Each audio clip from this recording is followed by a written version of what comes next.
Guess what's back? Business and Brews, where real business talk meets real people, and always fueled by a good brew. This time we're going podcast first, bite-sized, insightful, and built for conversations you'll want to share. I'm your host, Matt Pierce, founder and CEO of Immediate, and I'll be sitting down with leaders, entrepreneurs, and friends to talk about leadership, growth, and the stories that make business worth talking about. So grab your favorite brew, pull up a chair, and let's talk business the way it's meant to be talked about. Business and Brews, back, bolder, and better than ever. Hey, everybody. Welcome to another episode of Business and Brews. I'm your host, Matt Pierce, and today we've got Carey Ransom, Managing Director of BankTech Ventures. Carey, great to have you here with me. Thanks, Matt. Excited to be here. We like to get started, since it's Business and Brews, we like to get started with what you're sipping on. I know it's late morning where you are. What are you having? Yeah, pretty stiff this point in the morning. I'm on purely water. So my typical workday consists of some coffee to get the engine going and then water throughout the day to sustain me through what usually is, if I'm in the office and back-to-back Right. Zooms and virtual meetings. So got to keep myself hydrated. Well, I also noticed the Masters Cup. What year was that? What year you got on there? This was 2018 in Okay. this particular case. I think, if I recall, Patrick Reed, the Okay. Nice. the year before Tiger's Right. big redemption in 2019, which was definitely one of my big highlights. But I am very fortunate in that I have made a number of trips to Augusta National, the adult Disneyland, as I call it, one of my favorite places on the planet. It's such a magical place. We try to replicate the pimento cheese sandwiches, and it's just not quite the same as when you're eating it on the grounds. That's right. That's right. And when you pay, whatever, $2 for it Right. too, Yes. it just Yes. makes it that much more enjoyable. The prices that are stuck in time, and That's it's right. so great.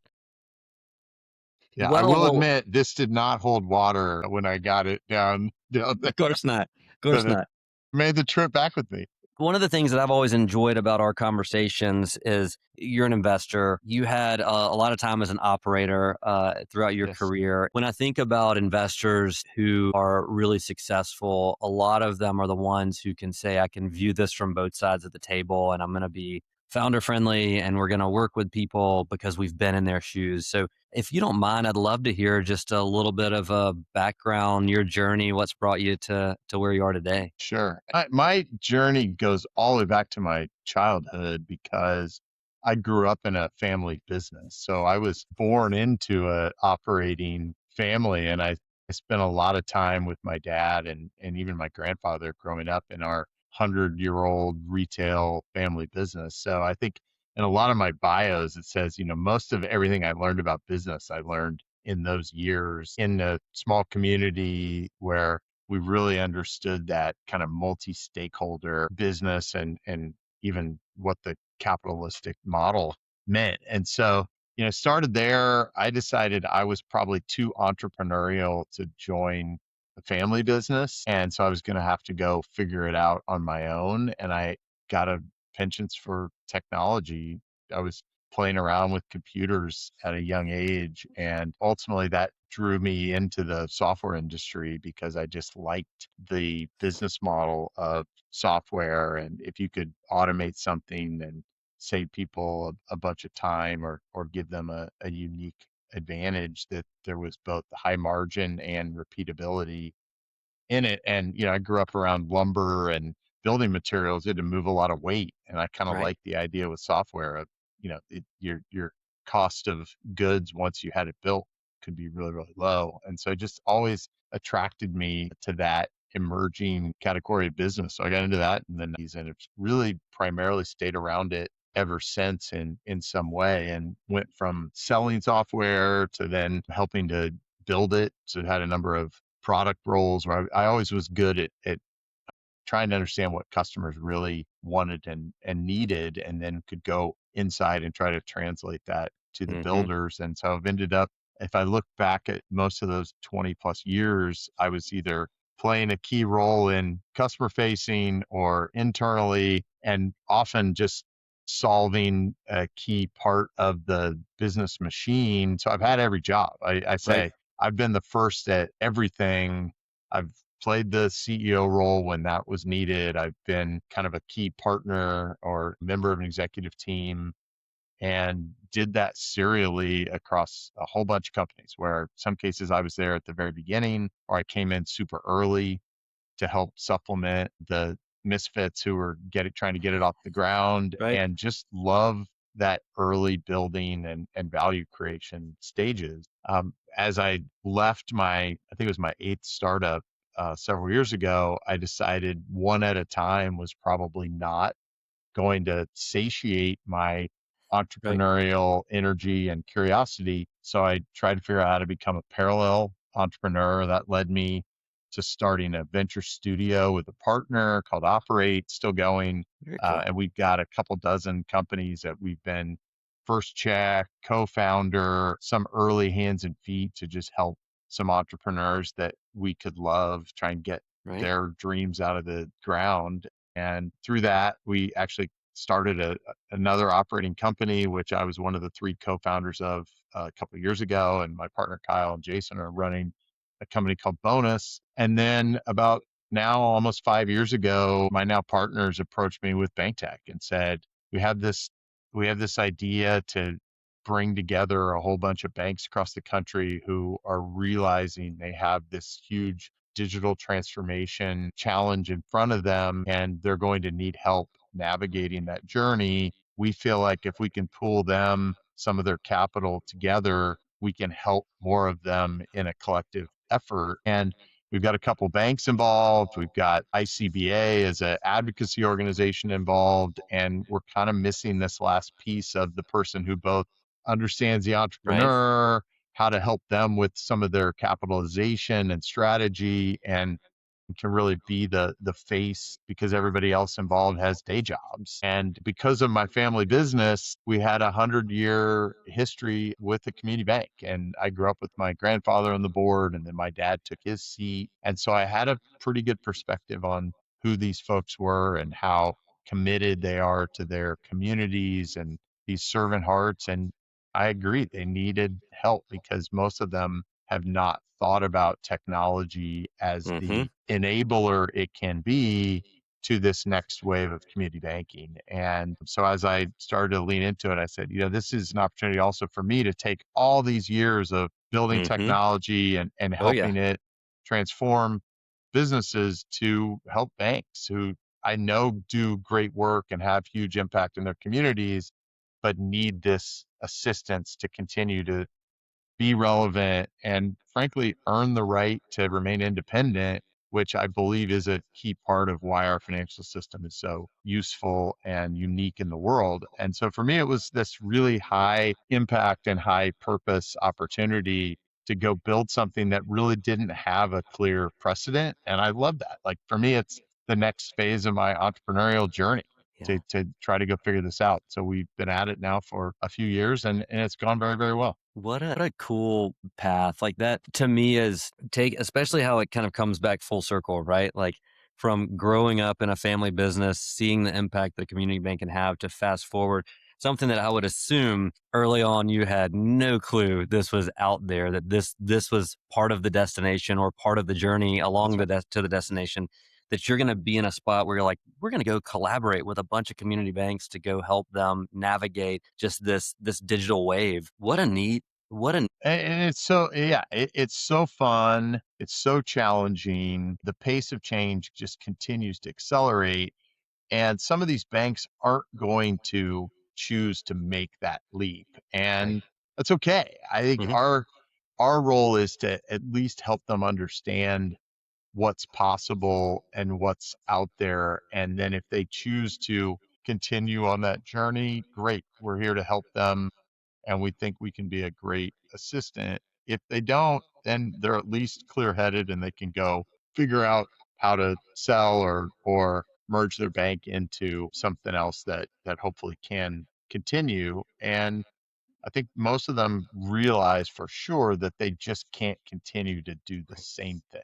It's a great lead in because one of the questions I had that I wanted to ask you, and banks are not typically thought of as being the most forward thinking. In your position, I would assume that there's with the connectivity you have into this world, there's got to be part of your job is almost like consulting on where the Yes. world is headed from a tech perspective, but then also, to your point, trying to shepherd those that you work with. But then in some cases, I'm sure that there are probably banks that you talk to and you've been courting to work with that may not ever take it.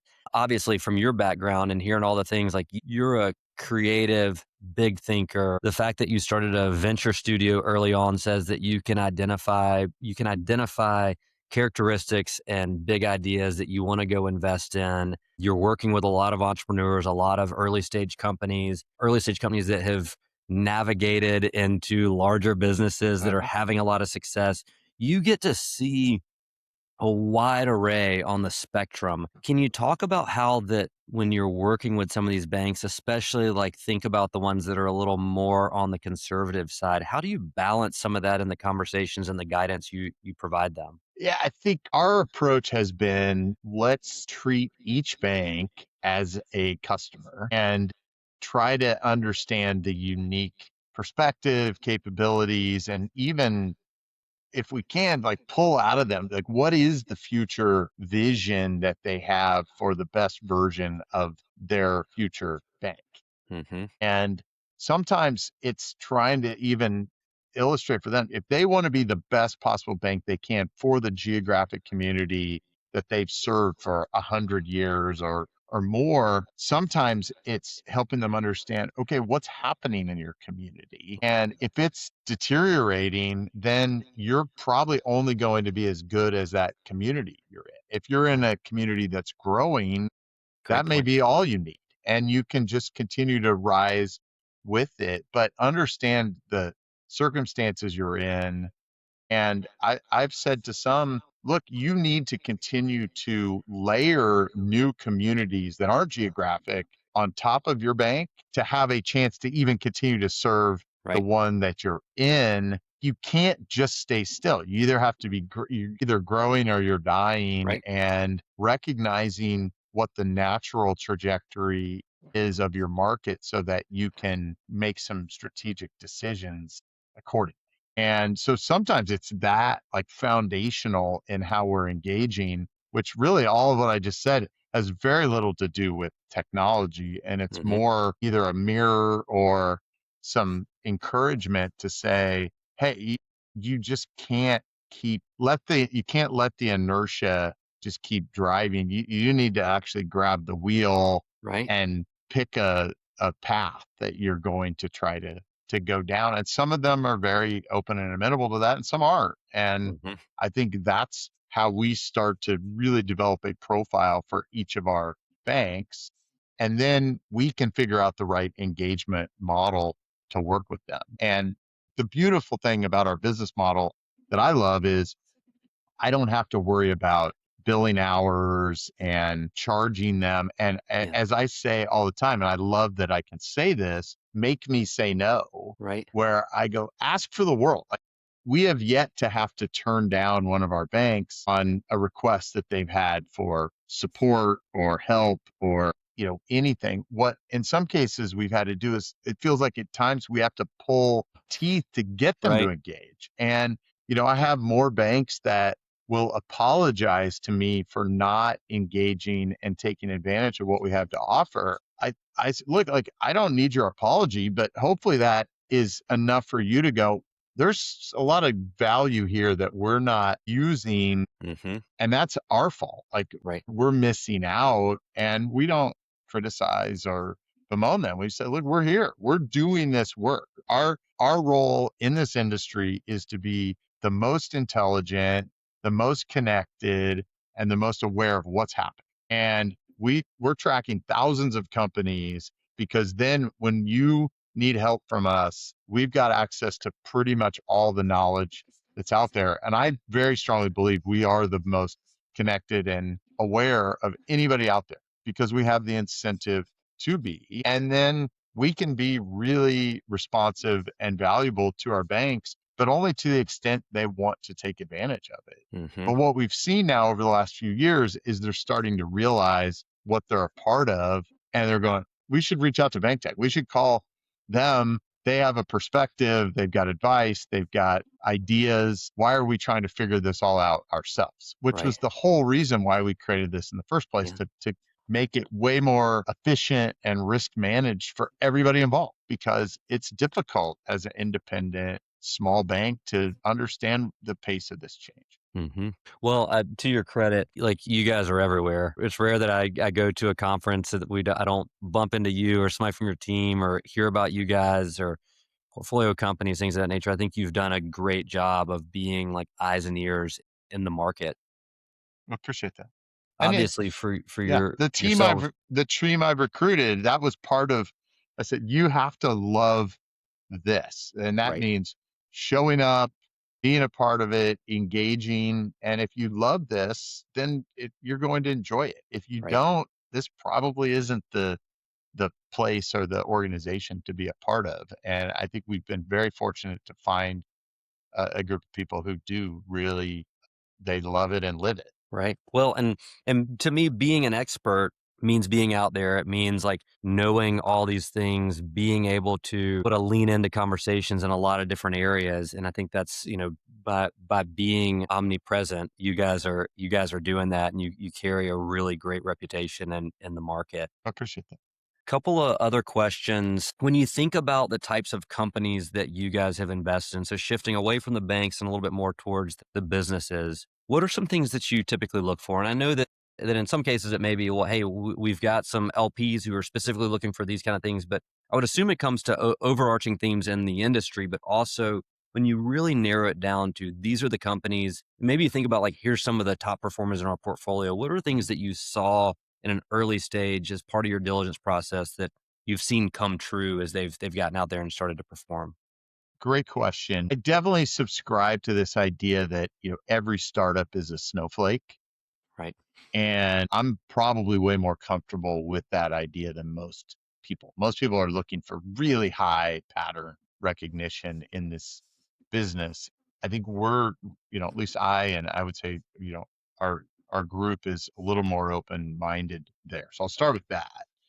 But at a high level, we believe that, our job is to identify companies that make banks better. That's a right, simple way to summarize it. And so the clearer that is in how they do that, and it's demonstrable, the banks understand it and they value it, the easier it is for us to see how this company can go from wherever they are to substantially bigger right. or helping more banks. Mm-hmm. And so whether that's our banks or the industry at large. And so for us, I think a lot of what leads us to actually get involved in a company is when it's just relatively straightforward and clear to us where this is likely to go. And Right, so if we see, and so I think about, one of our companies that had a handful of banks when we got involved, but it just seemed like this is a trend of more and more banks are going to have to move in this direction. This is a technology wave and change that's happening. And this is going to almost become a standard. And so you see how you're going to likely get from a handful of banks to hundreds to likely all of them mm-hmm. over time. And then it's just a question of how much market share can we become the standard and the dominant company? Can we help? And then you can kind of size what that could likely look like. And then you can start to make a capital plan around it. And I think Mm-hmm. what we're probably more unique in and than most is we call ourselves a strategic investment fund for the future of banking. Hmm. And so for me, it's about the clearer I can see that, then you can get clear about what the plan should probably look like. And if you fund a plan that you have reasonable amount of visibility to, and then that plan gets bigger over time, that's an easier place Right, to work through than you've got to be a unicorn or a potential unicorn from day one, or else I'm not going to lift a right, finger. That that's a strategy, and certainly the VC community at large tends to gravitate to something like that, where we say you have clear value, you solve a problem banks are interested in the problem and Hmm. solving it. They see value in that. And you can build a business that can be durable doing that as long as we agree in how to fund that, how to go build it, and you build a good business, everybody's probably going to do okay. And we feel like we'd rather have an entire portfolio of those and have a high degree of positive outcomes Right. and stack our returns that way than have to, if we had 20 companies and two returned the fund and the other Right. 18 flamed out, our banks would lose a lot of confidence and momentum because then they'd be dealing with the fallout Hmm. from that. So we're just very aware of these conservative, generally risk averse banks that they want to know they're going to get a real solution to real problems. It's not oversold, overpromised. Hmm. That they can have confidence in, and then they can keep making progress.